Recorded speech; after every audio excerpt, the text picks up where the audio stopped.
Hello and welcome, I'm Liam the Music Reviewer, and wouldn't you know it, since I dropped my top 50 songs of 2019, they've always been pretty chill, nothing's really been going all that wrong.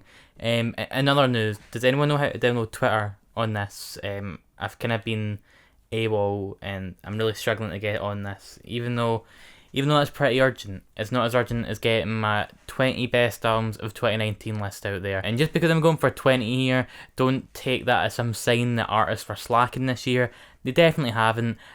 Just after I was excruciatingly analysing and ranking them all, I just thought maybe going for 20, I can kind of go into more detail without drawing this video as long as it would end up being. But of course, even though it's going to be the 20 best albums of 2019, I want to get into some honourable mentions here.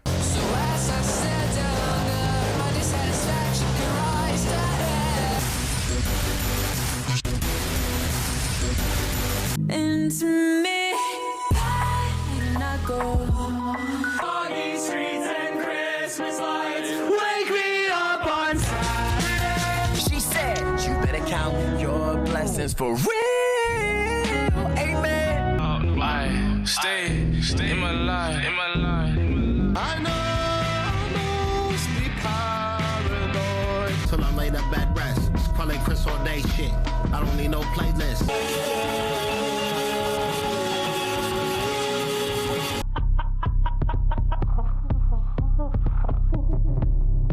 And now, without further ado, here are the 20 best albums of 2019.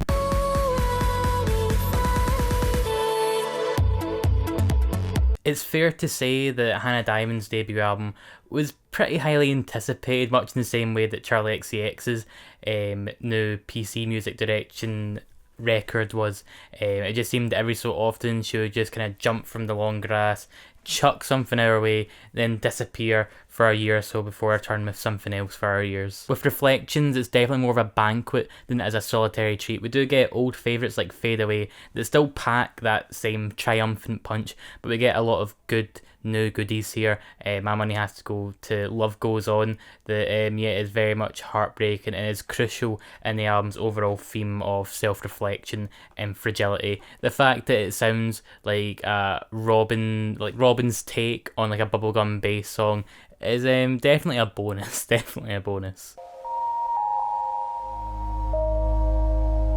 Looking at the cover for Flatsound's first foray into ambient music, seeing that lovely shot of nature, but also spotting that reflection of the inside of a train, I do really think this is a case where an album's overall mood and worth was sold to me, which sounds quite strange, but to me this album feels like a lengthy ScotRail commute, which is typically quite miserable, but it's capturing the best moments of that, which are when you're going through a lot of kind of like the Scottish scenery, taking in all the nice shots of nature. It's just so calming, and I don't know, it leaves you kind of like at a loss for words when you go through like a part of Scotland that you're just not totally acquainted to. And I know a lot of people are more familiar with Flatsound because of and I mean this in a good way, the Tumblr loved album Sleep.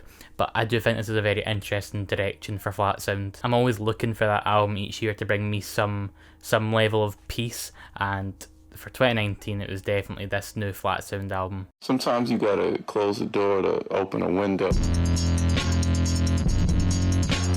After the love and adoration that Tyler received after Flower Boy from people that aren't even included in his usual fan base, it would have been really easy for him to just kind of like chuck out a record that was kind of like a follow-up to it, just do the same old. So to return 2 years later with a concept album about finding love, not quite getting it, and then eventually losing it and trying to make amends with it, with the kind of B-horror influences from his earlier work, and now with like a more neo-soul tinged production, it's definitely not what people were expecting, and I do think that he deserves props for that. And while I do think this album's kind of went off me a little bit, I still had there was no doubts in my mind that this has earned its place on this list. Remember, no geography.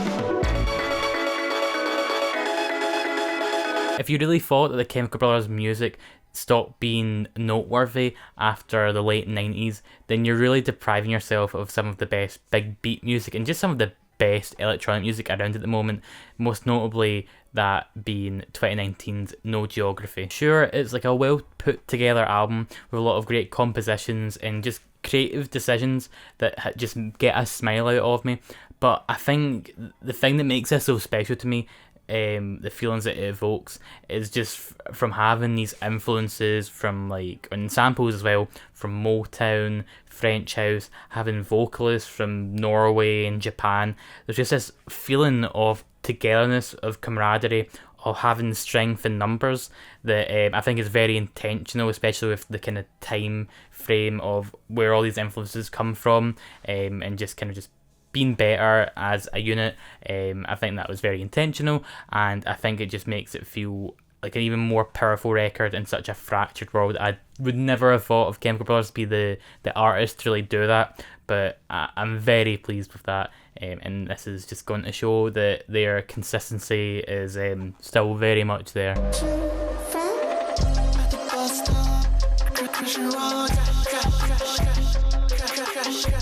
Train Gang's music to me has always been a bit lyrically clumsy, but style-wise has always been very much satisfying. And so after I listened to Trash Island for the first time, and had been made aware of Echo 2K, I knew that he was having an album coming out.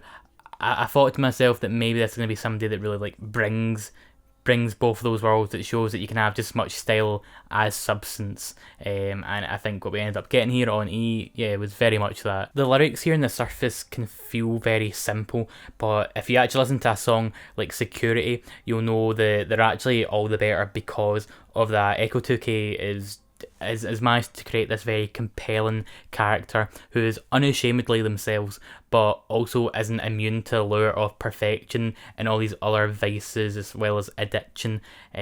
Overall, it kind of just made the whole Chain Gang music just feel so much more human, while also having all that like wonderful production that feels androidy and just larger than life. It's easily the best kind of Chain Gang bit of music that I've heard, and is one that I think is only going to grow on me more and more as I return to it. This is how Admittedly, I haven't read the 60-page journal that accompanies this release, but I think the fact that Kai Winston's album is on here, despite me not reading it, is a pretty good indicator as to the quality of the album. The range of genres and sounds on here just took me back, but not only that was just how Kai actually incorporated them. It was very much a case of, yes, there being numerous genres and sounds explored here, but the way in which they were incorporated was done very tastefully and very satisfyingly. It was very much a case of quality and quantity in equal amounts. I've already like sung my praises about Run It, but there's other songs in here like Things You Bury, which did more for me than most other like behemoth post-rock music that I've heard this decade. And then the closing song here is like 30 minutes long, goes through all these different stages. It's almost like you needed like a deep sea vessel in order to like properly explore it. Kai Whiston definitely underwent one of 2019's most interesting evolutions.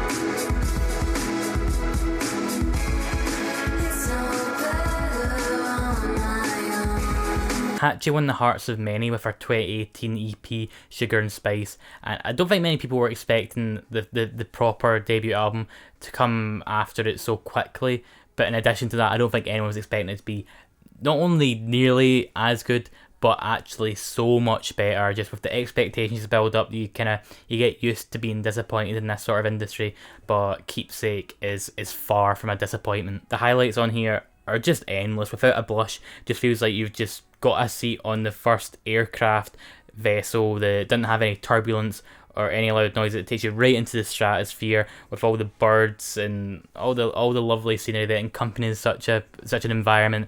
But then on the other hand, you get a song like Stay With Me, where Hatchie is just building this dream pop wall of noise brick by brick, which does very much suit the song's focus on not wanting her love, her flame, to leave her. I really could go on, but it's safe to say that Keepsake is one of the best produced and one of the best written pop albums of recent years. Me again, allow me to pick up where I left off. The big No album title in 2019 that really like encapsulated its overall theme and mood, as well as Grey Area.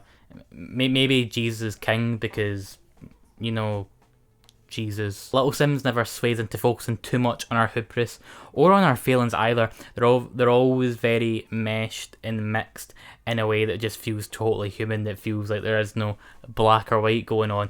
And there is always this air of confidence going on, and I need to admit that self-assurement that she has about her music and what she's saying always just impresses me. Who knows how much of this is genuine or just put on in order to make the music that she's wanting to make, but at this point I just want Little Simz to succeed. She just hits out with poignancy and bangers and with just such ease that she thoroughly deserves all the success she gets and more.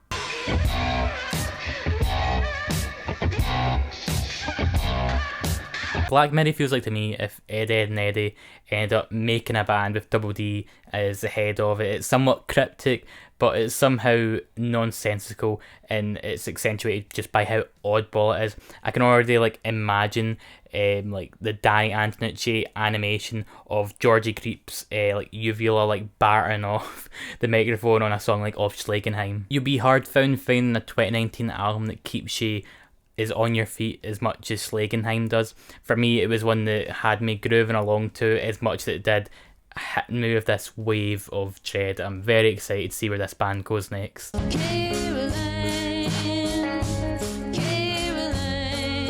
I never could leave you to struggle. At times when I was listening to this first big Thief album of 2019, I just kind of refused to believe it was an album made by a band. Just the emotions it evoked from me, the sheer delight, just the jaw-droppiness of it made me think that it was like some album that was uncovered from a desert in some dune or something, and it just survived. It'd been uncovered and survived all the battering it got from Mother Nature just due to its sheer quality. It's a record that just tempts you into running off into the nearest forest and just live off what Mother Nature provides you. I think some of the songs on here from Abyss Kiss just are totally transformed and in some ways improved due to that chemistry, which was there beforehand, but is I don't know, there's just more like camaraderie, and I just feel like a greater deal of heart to what's going on here. It really is hard to put my finger on what is causing this, but with what we got here, I'm not going to try and question it. It has been one of the most delightful albums I've heard all this year. It is obviously very kind of hard to hear at points with some of the subject matter that it goes through, but it's always been one that I know I can just chuck on and really just soak in. There exists an addiction to blood. Drink it up.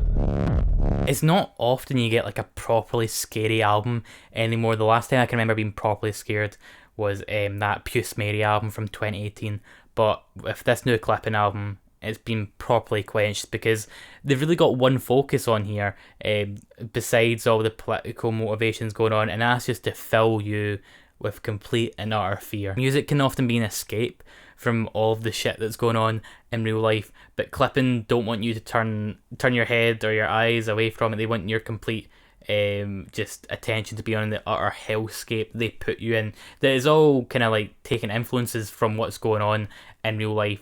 And there's just certain moments where that fear just did totally override me, whether it be on Lamala or Dina, I think I'm saying that right, where you're just being submerged in acid, or when it comes to Run For Your Life, where you've just got this vengeful, all-seeing, all-knowing spirit, or just horror villain just like chasing you down. The Mike Myers Cronenberg horror detail to this album just left me very uneasy, on the edge of my seat, and for that I've got total respect for it.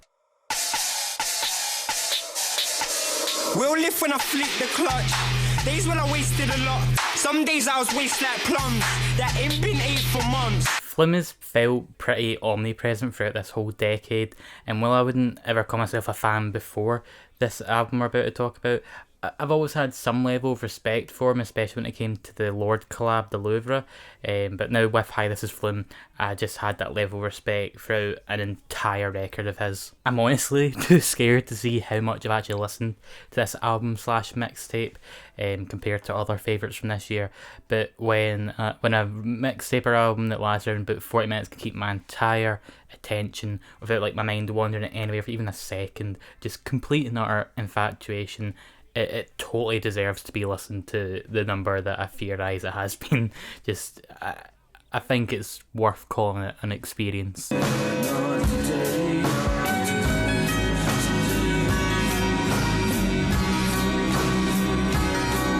call an album House of Sugar, very positive images conjured up in your head there, and have the whole interior focus around general hardship, struggle, mainly addiction, is quite an evil genius move, one that I have to give Sandy Alex G props for. I didn't really blame somebody who's making an album from the aforementioned themes that I just mentioned there, making it sound depressing or miserable, but the thing about House of Sugar is that it often is quite dazzling and beautiful.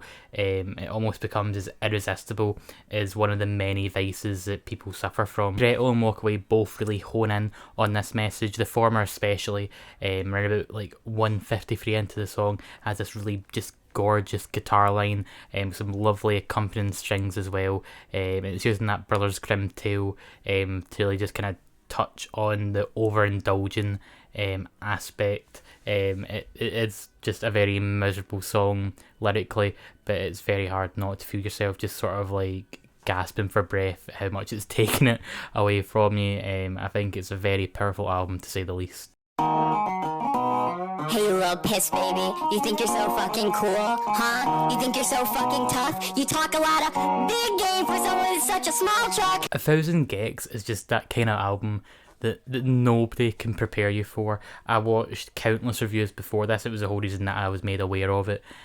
Once I finally got my headphones on and pressed play, those words from those critics were like tissue paper in terms of defence. While it would be pretty easy to say that it's just XD random in musical form, I do think that a great deal of praise is deserved for Laura and Dylan for how they managed to just, like, maintain these brilliant melodies in the face of all this newsground chemical warfare that's going on. It is an addictive listen. It is hard to digest at points, but for all those reasons and more, I just love it. I was waiting for you, I was outside. Don't tell me what you want, 'cause I know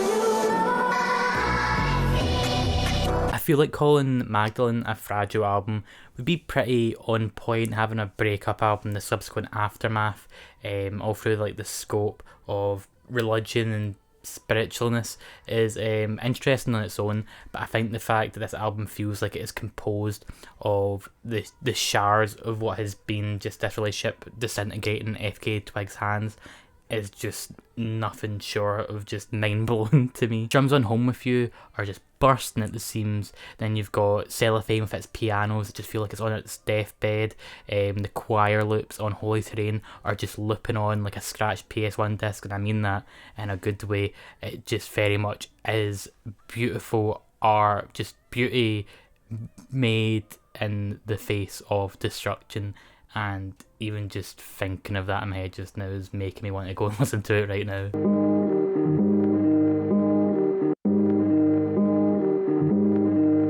It's not the heat, it's the dust.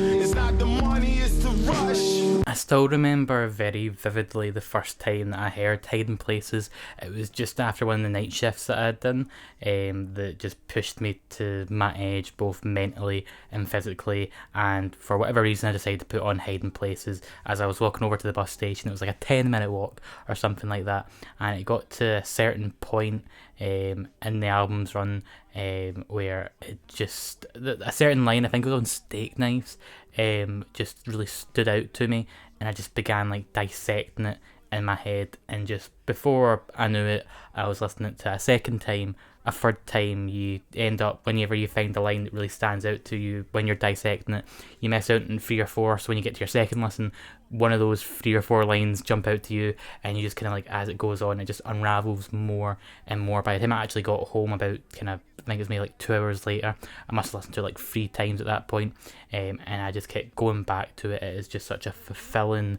listen when you're just breaking it down bit by bit. There's so much packed in within these 4 like fragile balls. If that isn't enough to convince you why I've put this in my top 5 just on the lyrical segment alone, this isn't even mentioning the wonderful production from Kenny Segal that just accompanies everything just so aptly, then you're just a fool that I'm not going to be able to convince.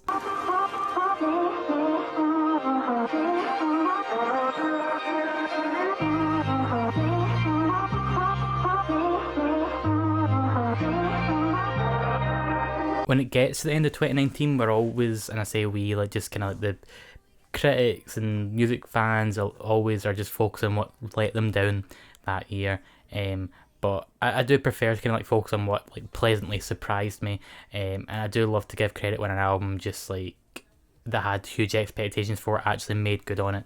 And in Dedicated's case, it did exactly that. If anything, it actually exceeded it, which is really shocking. Carly Rae Jepsen is just like the best salesman in music just now. Just the way she'll project her voice at just like in a certain angle, or just how she'll take a deep breath at a certain point.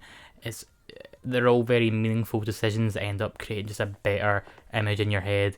And when she's begging for this real sense of romance on real love, and she's just on the floor begging for it, you're just there joining her, like kind of like as a pal, just like saying it's all gonna be fine. And when it comes to a song like "Want You in My Room," you're very much just the pal at the side, just going on yourself and get in there. Dedicated is just every bit as good as Emotion for me. It's just a great album about love that always left me with a smile on my face. And you know what? Sometimes that's all you need. Close the curtains, light the incense, inhale the thick clouds with your eyes closed, your nose burns on your knees. So if you manage to keep your head buried in the sand, you'll not know of just the shambolic, abysmal state of the UK right now, whether that be rampant racism, austerity, or just the general feeling of impending doom. It's no surprise that when you're walking down the street sometimes you'll see somebody like me just with head firmly down, just staring at the pavement, just kind of going about my business, trying to ignore all this weight on my shoulders. If anyone has managed to channel this into their music this year, it is absolutely Kate Tempest. I think the music's a bit stripped back, that just lets her words shine, and that spoken word is just always just poetry to me. The image of Britain that she paints is just so visceral in a way that usually when you hear the word visceral you always think of like bloody and violent, but visceral for me in this point is just where it just like it feels like she's in the room just now. Just I can almost feel her being like the architect of my brain, just managing to make me feel and see exactly what she wants me to feel and see. And it's a very cynical album with glimmers of hope, and I really do think those glimmers of hope are the most important thing about it. Much like how it is in real life, when there's so much going on, you kind of have to focus on those things that are actually going to be the solution and what are going to make things better. So this has very much been a shoulder for me to cry on, but also a shoulder for me to lift myself up off and get myself ready and raring to go, just to keep on moving, don't stop.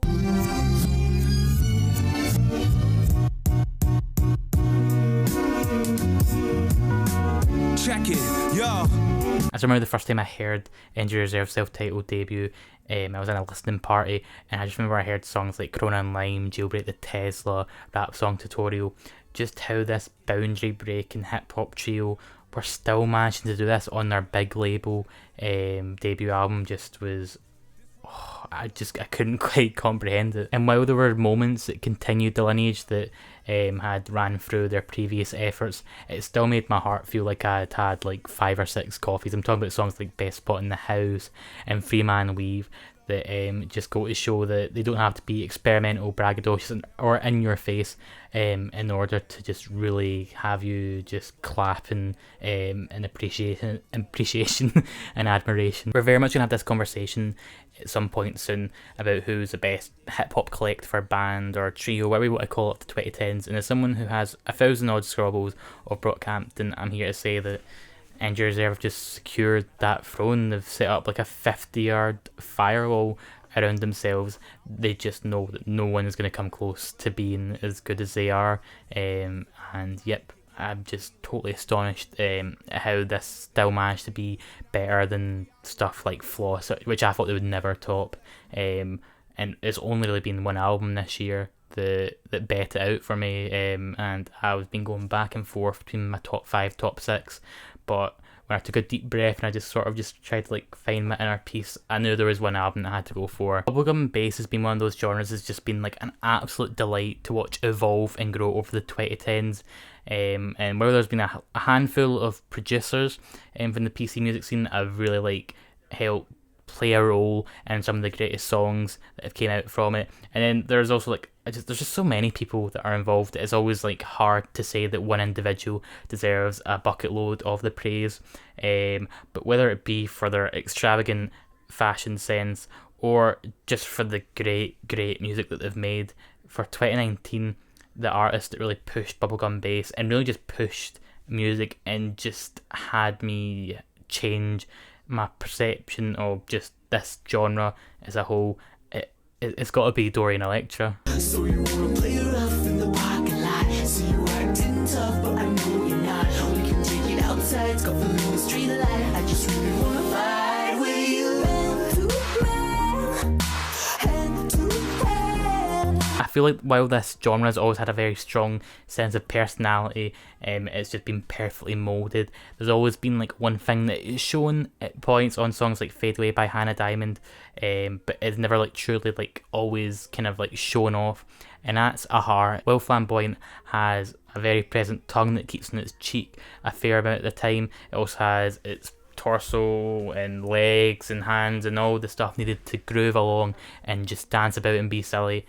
It has a heart, and it is just the core of what makes me love this album to the degree that I do. It has a real human beating heart, and it is there for whenever Dorian Electra is tearing down the consumerist image and work culture on a song like Career Boy. It's there for paying homage and just embracing the LGBTQ plus lifestyle on a plethora of songs like Man to Man.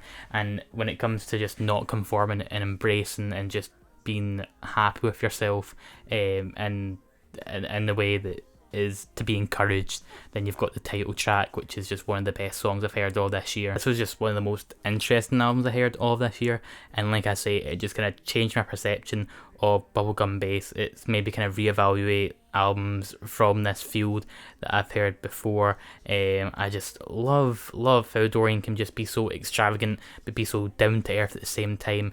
It just shows that there's no need to compromise. They are just so, yeah, they're just flamboyant. They go all the way. They never half-arse an idea, and it's just, whenever I return to it, I'm just always taken aback how a debut album can feel so just larger than life, but it can also feel just like home. And yeah, for that reason and so much more, that is why I'm going to name Flamboyant by Dorian Electra my best album of 2019. Thank you guys very much for watching. This has been hard to make, but as always, just I'm always eager and happy to get this out here. I would love to know what you guys have chosen for your best album of 2019. I'll be joining you guys in the next week or so to talk about what albums from 2020 that I'm really excited for. I feel like I'm on a bit of a roll just now, but yeah, thank you for watching, and I'll see you guys very soon. As always, stay safe and stay hydrated.